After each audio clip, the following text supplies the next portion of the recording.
Good morning. It's Monday, May 4th. Here's what we're working on. Prime Minister Mark Carney is set to meet with world leaders today at the European Summit in Armenia. A Hamilton man has been charged after allegedly shooting himself in a botched home invasion. We've seen meltdowns at the end of games and teams. Struce going to jack and finish the deal. And the Raptors have been eliminated from the NBA playoffs after losing Game 7 against the Cavaliers.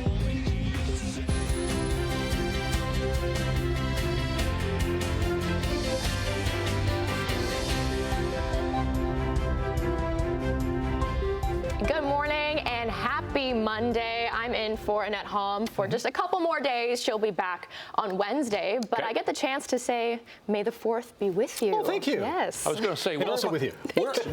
Where have I heard that before? May the 4th. May the 4th. Ah, that's where it is, of course. May the 4th be with us all this morning. And we're going to have some sunshine for the day. Amazing. What a day it's going to be. Too bad we couldn't have had that a bit more on the weekend.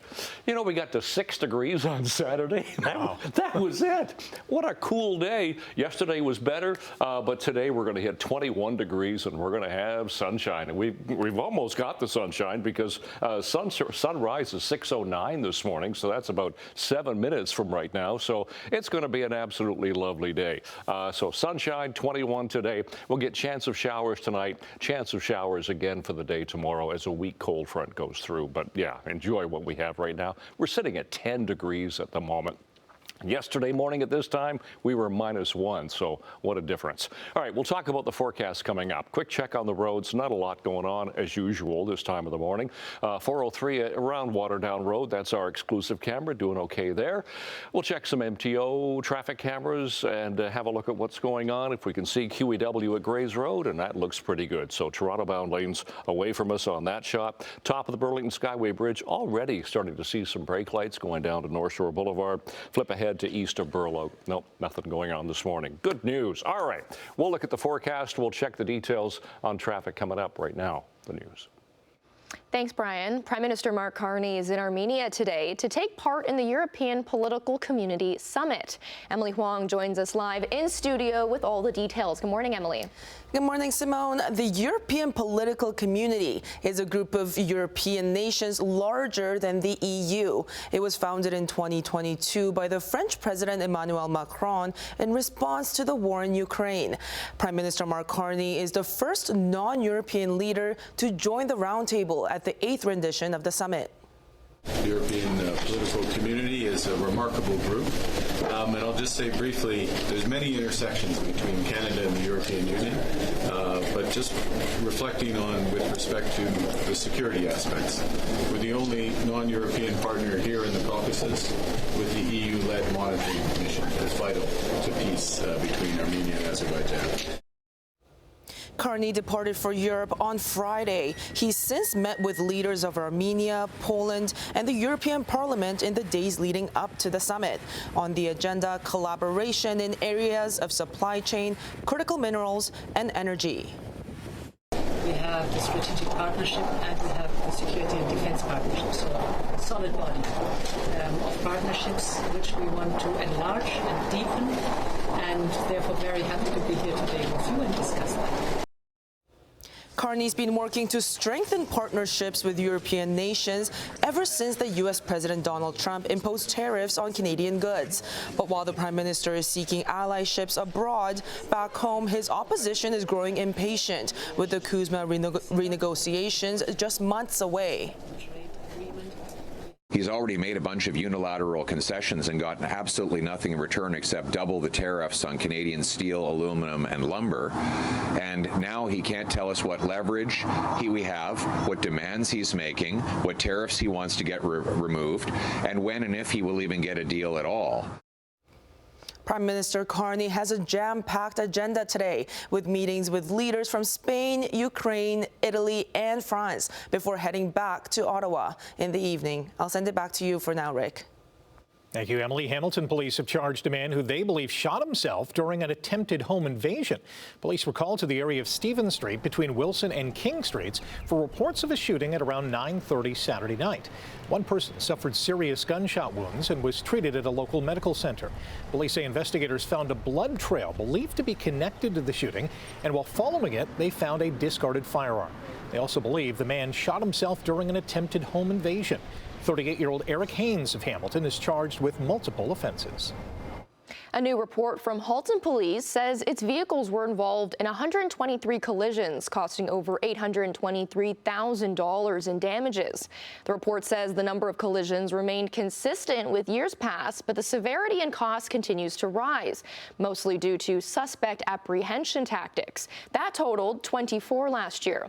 Almost half the incidents were considered preventable. That includes 20 collisions from failing to observe clearances, 10 for improper parking, and 8 for improper turns.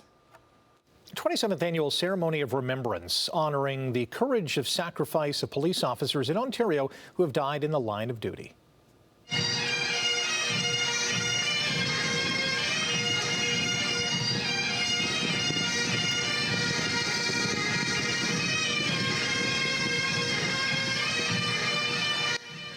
The ceremony was held at Queen's Park yesterday with hundreds of officers in attendance. Premier Doug Ford was there to say a few words. I want to thank the families of our fallen heroes that are here today. Everyone from Seoul, the Ontario Police Memorial Foundation, and all police officers joining us to pay their respects.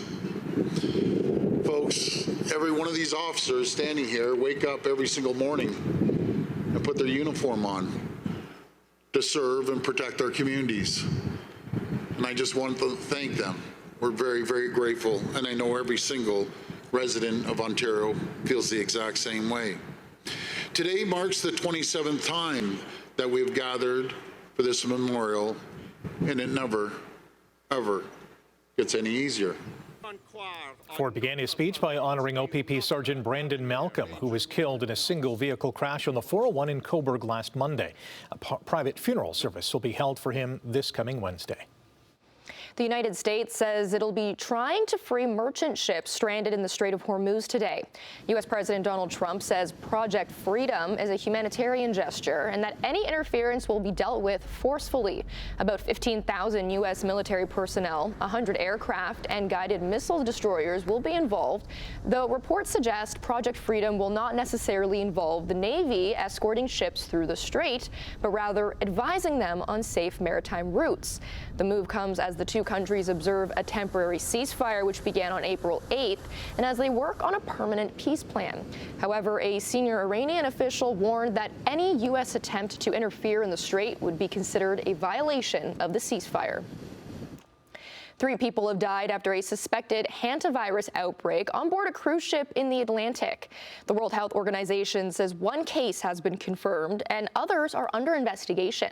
South African health officials say 2 patients have been treated in South Africa, including one in intensive care, but they say there's no need for the public to panic. Hantavirus is rare and can spread to humans through contact with infected rodent droppings, urine, or saliva. The ship was carrying about 150 passengers en route from Argentina toward the Canary Islands with multiple South Atlantic stops. Closer to home, the Hamilton Public Library says it'll open a temporary branch inside the former Marine Discovery Center on the waterfront. A small West Harbor branch is set to open this summer, offering library services, programs, and an Indigenous-focused collection of books and resources. The library says some minimal renovations are being completed to support the new temporary branch. The city is still engaged in determining the long-term use and design of the building through an ongoing Discovery Center program design and development study. Premier Doug Ford is set to give a keynote address this morning at the Canadian Club Toronto. The online event listing for the Speaker Forum says the Premier will share government priorities and its approach to challenges ahead. A fireside chat will follow, exploring Ontario's economic strategy. Ford has recently taken trips to the United States in an effort to expand provincial trade. There's nothing better in all of sports than a Game 7, and the Raptors and Cavaliers provided the latest example last night. He has to play smart basketball, not as aggressive. But you need him on the offensive end. You see Max Strus getting a steal. Allen with the throwdown, igniting the crowd here at Rocket Arena. Toronto led for most of the first half, including by 10 points in the first and second quarters, before Cleveland mounted a comeback. The Cavs scored 9 straight points to open the third and went on to beat the Raptors 114-102, eliminating Toronto from the playoffs. Jared Allen tied his playoff career high with 22 points and grabbed 19 rebounds, while Donovan Mitchell had 22 points in a series in which the home team won every game. Scotty Barnes had 24 points and 9 boards. R.J. Barrett scored 23 for the Raps, who fell to 3-4 in Game 7s. We also had a Game 7 on the ice where it was lights out for the Lightning. Back to Hudson now, and that is blockered away. They score! And the Canadians have the lead.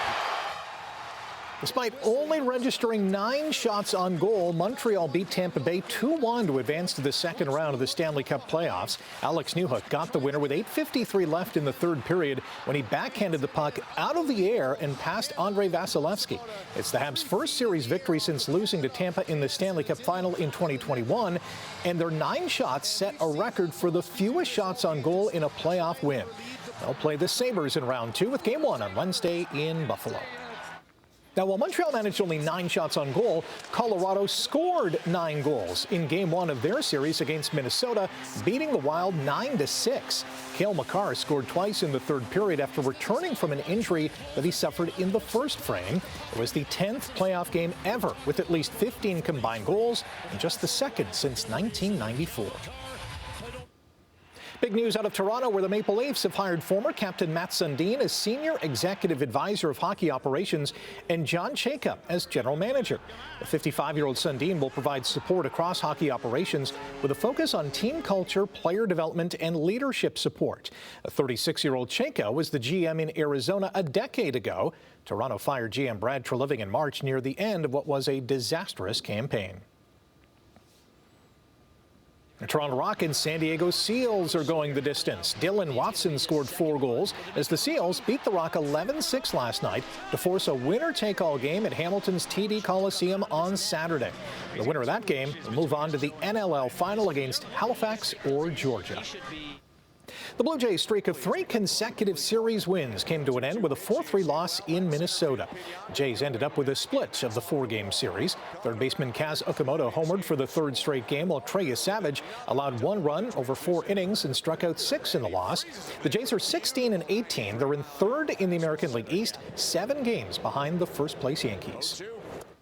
Brantford Bulldogs host the Barrie Colts tonight in Game 7 of the OHL's Eastern Conference Final. Kimi Antonelli won the Miami Grand Prix, while Chase Elliott took the NASCAR race in Texas. Cameron Young won the Cadillac Championship by 6 shots over Scotty Scheffler, while Nelly Corda won the Riviera Maya Open by 4 shots.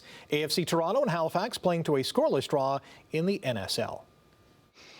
Okay, good morning, 6:13 on this, what is it, the 4th morning of May? May the 4th, yes. And we've got the sunshine already this morning. The sun's been up for about, 5 minutes or so already here. So we're looking at traffic, first of all. Let me focus in on that. 403 and Waterdown Road areas doing fine, so nothing there. But we do have a problem already here this morning. Let's go to our MTO traffic cameras. I showed you the Burlington Skyway Bridge earlier. This is the top on the Burlington side. So going down to North Shore Boulevard is already slow.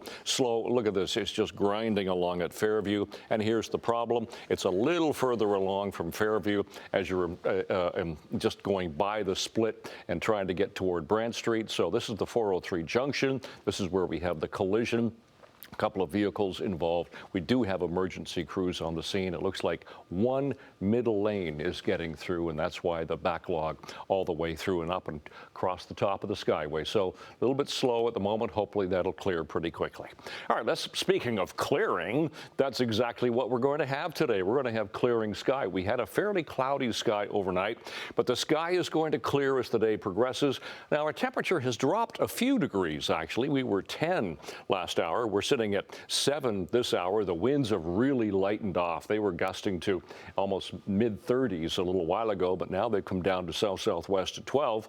But that southwest flow is going to help with our temperature today. Climbed to 21 degrees. So Gorgeous day for school today. Lovely sunshine. There's that southwest wind, 30 gusting to 50 for the day. A weak cold front. Now, that's really not going to change our temperatures very much as we continue through the day today. It's that cold front later on tonight that could bring us showers, possible thunderstorms, and then we're going to be into some unsettled conditions as we continue through into the middle of the week. But no, not today. Looks beautiful. It's going to feel very nice too, finally, after a cool weekend. So temperatures today, 21 to 22 degrees. Lovely sunshine as that morning cloud begins to clear.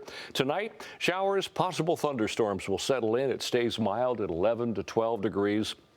So not too chilly tonight. And then tomorrow, temperatures a bit cooler. We'll hit 15 to 16 degrees for the day. Now, maybe a little bit of sunshine in some areas, mainly cloudy skies, but there's that chance of showers for the day tomorrow once again after showers tonight. So the 4th of May, partly cloudy. The winds are light. The temperature right now sitting at 7. Long range coming up. Simone, break.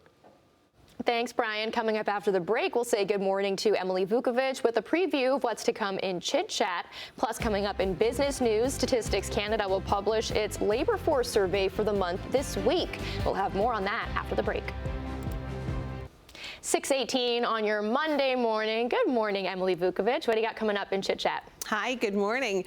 Martin Short's life and decades-long career is in a comedy, and Netflix has put it out. It's a documentary, and it looks amazing. Awesome. Yeah.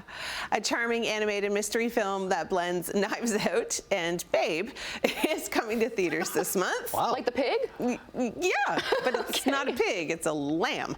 Anyways, and later on this morning, May the 4th be with you. And also with you. Star Wars fans around the world are celebrating today. You should see our newsroom. We've got t-shirts, we've got jewelry, we've got Lego group. Like, it's a big thing. We're decked out. Awesome. Yeah. All right. Thanks, Emily. We'll talk all about it coming up. All right. Looking at the markets, the dollar is down to 73.51 cents U.S. Gold has dropped $57 U.S. an ounce, while oil is up to $103.57 U.S. a barrel. In midday European trading, London and Paris are down this hour. On the Asian markets this morning, they were all up today, led by Hong Kong. At Friday's close, the TSX and Dow were down. The Nasdaq was up. Statistics Canada will release its latest reading for the job market on Friday when it publishes its labor force survey for April. The economy added about 14,000 jobs in March, largely in line with expectations, while the unemployment rate held at 6.7%. Recent data suggests Canada's labor market has been under pressure following nearly a year of U.S. tariff impacts. Starting today, executives in the federal public service are expected to work on-site in the office 5 days a week. The Treasury Board announced the change to remote work rules in February and said all other employees will have to be in the office 4 days a week as of July 6th. The new directive applies only to public servants working in the core departments and agencies under Treasury Board, though some separate agencies like the Canada Revenue Agency and the National Research Council have said they intend to follow the same approach. The federal government plans to increase the maximum fine for airlines to $1 million for repeated violations of passenger rights. Transport Minister Stephen McKinnon says current enforcement measures aren't working. The move comes as the Canadian Transportation Agency faces a backlog of more than 97,000 passenger complaints. Ottawa also plans to outsource complaint processing in an effort to reduce delays. GameStop has proposed to buy eBay for about $56 billion in a cash and stock deal. GameStop's CEO says he was prepared to take the bid directly to shareholders should eBay's board be unreceptive. GameStop, once a stock market minnow that shot to fame during a meme stock frenzy 5 years ago, is offering to pay $125 a share in a 50-50 mix of cash and stock. eBay has a market capitalization nearly 4 times larger than GameStop, making the buyout bid an ambitious attempt. Taking a break right now. Brian will be back with your traffic and your 7-day forecast. Stay with us. Good morning, 624. Yep, it's Monday again, and we've had multiple problems on the roads already here this morning. Here's the backlog on the Burlington Skyway Bridge. That's Toronto bound, top of the bridge, as you can see. We head along to Fairview. It's absolutely crawling, and here's the problem. As you come along closer to the junction with the 403 and the QEW, multi-vehicle collision there. Just one center lane is getting through, and you can see we've got emergency crews there. We've got a tow there as well. All right, we also had a problem in the Thorold Tunnel. We had a disabled vehicle, but that just cleared, but things are moving nicely right now. I want to go to this camera. This is the 410 coming down southbound towards us. We do have a rollover tractor trailer just on the ramp. It's barely visible there, but it's a visual distraction. Traffic can see it coming southbound on the 410, but it's on the ramp going to the southbound 410 in and amongst all that grass. There's a rollover tractor trailer in there. All right, let's get to our temperatures that we have right now. We were milder last hour. We were 10 degrees, but we've come down to 7 this hour, 9 for Grimsby, 10 for Mississauga. Toronto sleeping in this morning. We won't wake them up. Here's our sun times for the day today. Yeah, sun came up this morning at 6:09, goes down at 8:24. We'll gain another 3 minutes of daylight. Those are our seasonal temperatures, so we're going to be well above seasonal for the day today. Finally, after a cool weekend, those are our records. And yeah, it'll be a mainly sunny sky. So for school today, we should be 15 for the first bell at 9, 21 for after school in the sunshine. A beautiful May day. 21 today. 12 tonight, showers, possible thunderstorms after midnight. And we could linger tomorrow for the 5th of May, Cinco de Mayo. Mainly cloudy with chance of showers. Cooler at 16. Cooler still with showers Wednesday and Thursday. Temperatures come down to 12 Wednesday, 9 Thursday only, and then we'll climb a bit into the week. Oh yeah, Mother's Day coming up on Sunday. That's your forecast. Simone, Rick. Thanks, Brian. Well, dressed in elaborate fantasy costumes, Czech fans of the role-playing game World of Warcraft gathered in a forest over the weekend. The live-action role-play drew around 100 participants to battle with foam weapons and go on quests as their favorite characters from the popular online game over a couple of days. Participants could choose to dress as traditional fantasy races, including humans, elves, dwarves, orcs, and the undead, as well as humanoid bulls, wolves, and pandas from the game. World of Warcraft is the best-selling multiplayer online role-playing game according to the Guinness Book of World Records, with more than 40 million copies sold since its 2004 release. This looks like chaos. Yeah, very intense. Oh my goodness. My favorite was the guy lying dead but breathing. You could clearly see his chest rising there. But I would probably be the panda. That sounds fun. That sounds like the best or that costume. Guy. The guy with his tongue sticking out? No, with the green and the purple hair coming out of his head. Clearly, I am not familiar with I know the game, but I don't know these characters. I've never played the game. I know some of the characters. Yeah? Not by name, but just by look. Okay, yeah. That's more than I know. All right, stay with us. More to come after the break. Good morning.